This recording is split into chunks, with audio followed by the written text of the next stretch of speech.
Starr. Nice to meet you. I'm Gale. Nice to meet you. Very nice to meet you, Starr. Me It's too. very exciting. We have lots to talk about today. Yeah, we should start by exchanging these cards Okay, so we you have. get that one, and I get that one. So we have to read them. So you work at BET, which is fantastic. You have a lot of brothers and sisters. Oh yeah, oh yeah. Well, that's fantastic. And you love Big Sean. Big Sean Woo Woo.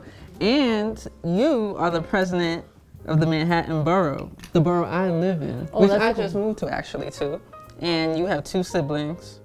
And of course, I'm sure there's a lot of issues that matter to you based off what I see here. I said all, and then I had to list them all. I didn't know what to do. And your favorite song. Now, I'm not familiar with this song. Or is it a musician? See? It's a musician. See, I knew that young people might not know Winston Marsalis. Jazz. see. Jazz. And what makes you smile? Gossip. And I would not think gossip for the Manhattan borough president would make you smile. I would not think that. And your curse word is really not a curse word. I know. And I don't want you to read mine. I was going to put yours down. We can't really read my curse word. I was going to put yours down, actually. Hers but, is darn. Yes, and I was going to put your word down, which is just F blank, blank, blank, blank, blank. Yeah. Bleep, bleep. Exactly. Now I'm more embarrassed. Not at all. Because I was meeting with the Manhattan borough president, and Not that's at what all. I put for my I love favorite curse word. JayZ. JayZ's also good at helping New York City. A lot of people would think the contrary of JayZ because of his music and some social issues he does not speak on. Yeah, but the thing is, he's an entrepreneur. And I think in today's world, being an entrepreneur is a big deal. Don't you think someone with so much influence has a responsibility to actually step up and say something, despite that's not their role, what they do daily, but because of the influence of our culture, people, that their words would mean a lot more, they resonate more. I agree. I mean, like Magic Johnson did a lot for 125th Street in terms of jobs. Sometimes people do job stuff, sometimes they do, speak out on things like some of the older, Harry Belafonte. Do you know who Harry Belafonte is? Yes. Okay, so he has been a civil rights leader and he spoke out for like 30 years. And actually spoke out about JayZ. Yes, that's right, he was upset. Yes. So it depends. I mean, I think there's 2 ways. If you provide jobs, I think that's a real social contribution. I agree, that's doing, and not so much talking, you're doing. Exactly, exactly. It's fun growing up in a large family though, right? Yeah. Are you in the middle? Yes, I am. I don't know, I thought you were a middle child. Oh, I look like, what's a middle child look like? Somebody who's got a lot of presents. My sister's the middle child, cool. and she's got a lot of presents. And but you could tell you were a middle child. Oh yeah, it was a lot of fun, a lot of fights. But now, growing up, you learn that your siblings are actually your best friends. Yes. Yeah, and when you grow up, it's nice to have best friends because it's tough out there. Oh yeah. What issues are you concerned about? One that is close to my heart is probably public education. Mm-hmm. Yep. And We both put that down as an issue. Oh, why is it such a big concern to you? Well, I mean, my kids all went through the public school. I mean, I also consider the City University of Public Education, and that's how you can literally move from one part of society to another, or you can in fact make friends and friends for life. You have your family, but we've got to have technology, literacy, math, science, and the arts. The arts are as important, so all of that has to be part of education.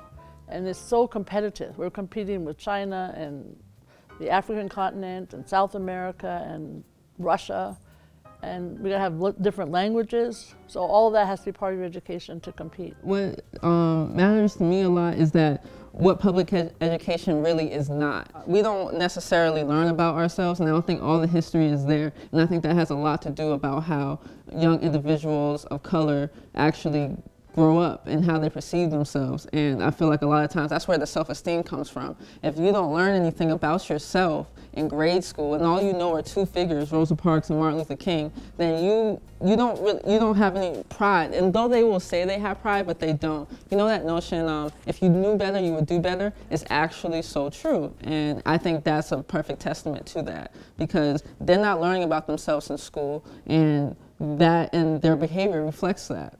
And the other problem is when you're in school, you got to have a lot of places where you can gain self-esteem. Like if you're good in the arts, or you're good in science, but you're not good in math, or you're not good in language, you got to have all those alternatives. And I worry sometimes that because of the funding challenges, and they don't have to be there, but they are, because people are always cutting back on public education.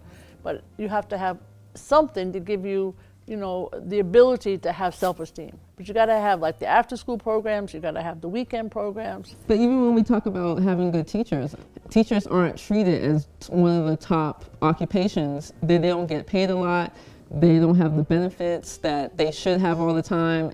It's a slow start to the top for a teacher. And I feel like our teachers aren't really supported by the government as much as they should be, because they're creating the future. They're with everybody's children more than parents are. I absolutely agree, and the issue is sometimes in schools that are more challenging, they don't always have the best teachers, because some of those teachers want to go to the quote-unquote better schools, and so we have to think of a way to pay more to teachers and also give people more opportunity in schools that need more help. I mean, I went to public school, and a lot of times you'll be surprised even when you talk to a high school student and they go to college, and that jump is different, because public school is not like any university or college where seniors leave school and the longest paper they ever written was 2 pages. They don't know what a works cited is. What's a bibliography? What is that? And you didn't even learn how to get the resources. So the resources could be there in college, but you don't even know how to go about and navigate that world. And it's frightening, and it could be discouraging to some students. And I think that also contributes to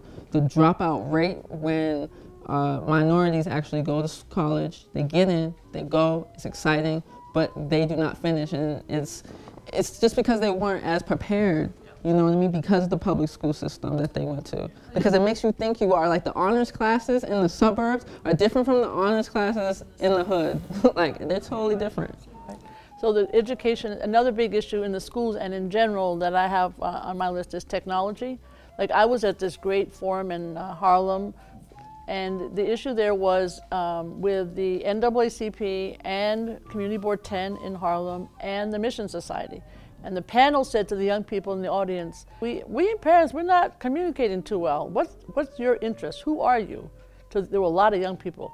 And a young woman stood up and she said, we are the technology generation. I think it's fabulous that this is a generation. I don't think the parents always get it. And so I'm really excited. I chaired the technology committee in the city council, and I'm super techie. So I would love to see enough support in the schools for technology. Lots of times the computers don't work. It's not fast enough in terms of the speed coming in. And then you should be able to have at home 24/7, so that the neighborhoods, we should have free Wi-Fi so that people can take advantage of it. That's what they have in other countries. You know, when I think of technology, I think of, like you said, I don't think parents are moving faster with the times, but I remember writing in grade school cursive, but I can see why a school now would want to have a whole bunch of iPads, because that's how the real world works. And you don't need to necessarily learn how to write fast. Now you need to learn how to type fast, how to put together an email, not put together a letter. You need to know both, but you certainly need to know that the technology in the public schools is as good as in the private schools, and giving you the tools to be able to go onto the workplace. It's a challenge. I mean, the public schools, with all due respect, in some cases are not keeping up with what some of the other schools or the other countries are doing. I'm gonna mesh all these worlds together: technology, what's happening in Selma. How much do you think this is really resonating with the youth, and how much do you think is it hype? Meaning it's a hashtag for now and it's forgotten next week. If we can, as adults and people who are got more knowledge, can harness that, because I think it's exciting that the hashtags or the .nycs or the whatever is going on, Instagram, Facebook, Twitter. I'm a big Twitter user, so that's why I get news a lot. If that can be harnessed so that there's a lot of information that comes into the young people, so that they communicate in a not just a Instagram way, but more of a substantive way. We're not there yet, but that technology could be harnessed, you know, for more jobs, for more communication, for more news, for more substance, and that's what I would like to see more of. I think so too. I think it's really just the beginning with all these social media platforms and how we're utilizing it, not just for recreation, but for movements and to do things and create movements. Right. I mean, we saw that in Europe, we saw that in Egypt, we saw that in other places in the country. And I think the protests could happen fast because there was technology, and that was positive. Exactly. I actually did protest, and when I didn't know where to go, all I did was put in the hashtag, and I was able to see, oh, they're at Union Square, and go get off the train and do it again. So exactly. And I think that's advocacy, substance, education. You know, how can hashtags / technology be used in a productive way. I think it's exciting. Me too. So it was great talking to you, meeting you, Gale. I think we had a really great conversation. Starr, you're awesome. It was great talking to you.